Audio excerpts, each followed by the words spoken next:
Shalom Bapak Ibu Saudara Jemaat GKK. Saya berdoa biarlah kasih dan kemurahan Tuhan terus menyertai kehidupan kita. Bapak Ibu Saudara, mari kita berdoa sebelum kita membaca dan merenungkan firman Tuhan.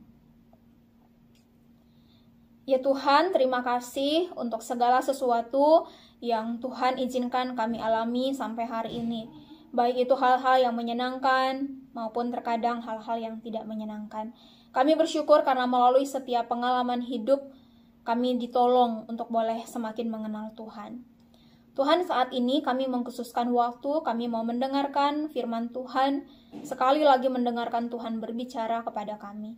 Ya Tuhan, berbicaralah, dan biarlah melalui firman Tuhan yang kami dengarkan, yang kami renungkan, kami boleh semakin mengenal Engkau. Terima kasih, di dalam nama Tuhan Yesus kami berdoa. Amin. Bapak Ibu Saudara, hari ini kita akan merenungkan Yosua 5 ayat 10 dan 11. Yosua 5 ayat 10 dan 11. Demikian firman Tuhan. Sementara berkemah di Gilgal, orang Israel itu merayakan Paskah pada hari yang ke-14 bulan itu, pada waktu petang di dataran Yerikho. Lalu pada hari sesudah Paskah, mereka makan hasil negeri itu, yakni roti yang tidak beragi dan bertih gandum pada hari itu juga. Bapak Ibu Saudara, bagian yang kita baca hari ini menceritakan tentang peristiwa di mana bangsa Israel itu berkemah di Gilgal. Mereka merayakan Paskah pada hari ke-14 bulan itu. Bapak Ibu Saudara, peristiwa ini terjadi ketika mereka sekali lagi mengalami pertolongan Tuhan yang ajaib. Mereka berhasil melewati sungai Yordan di tanah yang kering karena pertolongan Tuhan. Nah, Bapak Ibu Saudara, Paskah yang di dalam bahasa Ibrani Pesach artinya melalui atau melewatkan. Nah, kalau kita membaca Keluaran 12, di sana diceritakan tentang kejadian pembunuhan anak sulung Mesir yang merupakan tulah ke-10. Di mana pada waktu itu Tuhan memerintahkan bangsa Israel untuk mengoleskan darah di ambang-ambang pintu dan kedua tiang pintu.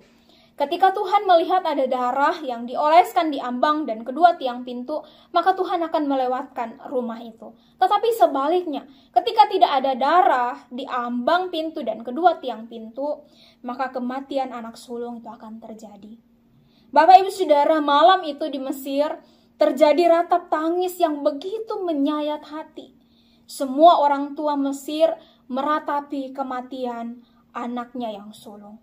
Tetapi di dalam rumah orang Israel ada damai dan kehidupan karena ada darah yang dioleskan di ambang pintu dan kedua tiang pintu. Bapak Ibu Saudara, di ayat 11 dari Yosua 5 yang kita baca hari ini, diceritakan bahwa perayaan Paskah itu terjadi pada tanggal 14, yaitu bulan Nisan. Dan perayaan itu selalu dibarengi dengan sebuah perayaan roti tidak beragi yang dilakukan pada hari berikutnya setelah Paskah, yaitu di tanggal 15. Dan biasanya perayaan ini dilakukan selama 7 hari. Nah, Bapak Ibu Saudara, betapa meriahnya perayaan Paskah yang bangsa Israel lakukan untuk merayakan kemenangan yang Tuhan kerjakan di dalam hidup mereka. Nah, Bapak Ibu Saudara, Paskah adalah tentang kematian dan darah yang tercurah. Dan kita tahu bahwa Yesus Kristus adalah penyataan dari kedua hal itu. Bapak Ibu Saudara, kematian dan kebangkitan Kristus telah mengerjakan bagi kita karya keselamatan yang begitu ajaib dan sempurna. Maka bagi kita sebagai orang percaya, Bapak Ibu Saudara, Paskah adalah sebuah perayaan kemenangan yang Kristus kerjakan untuk keselamatan kita. Dengan demikian Bapak Ibu Saudara, ketika kita menjalani hari-hari hidup kita setiap harinya, adakah kita menjalaninya dengan penuh ucapan syukur, merayakan kemenangan yang sudah Kristus kerjakan bagi kita? Ataukah kita menjalaninya dengan sungut-sungut, dengan keluh kesah karena setiap pergumulan dan kesulitan hidup yang kita alami? Bapak Ibu Saudara, marilah kita belajar menjalani hari-hari hidup kita ini, hari-hari hidup yang masih Tuhan percayakan bagi kita ini, dengan penuh ucapan syukur, dengan penuh perayaan akan kemenangan yang sudah Kristus kerjakan. bagi kita. Amin. Mari kita berdoa. Ya Tuhan, tolonglah kami ketika kami menjalani hari-hari hidup yang masih Tuhan percayakan bagi kami.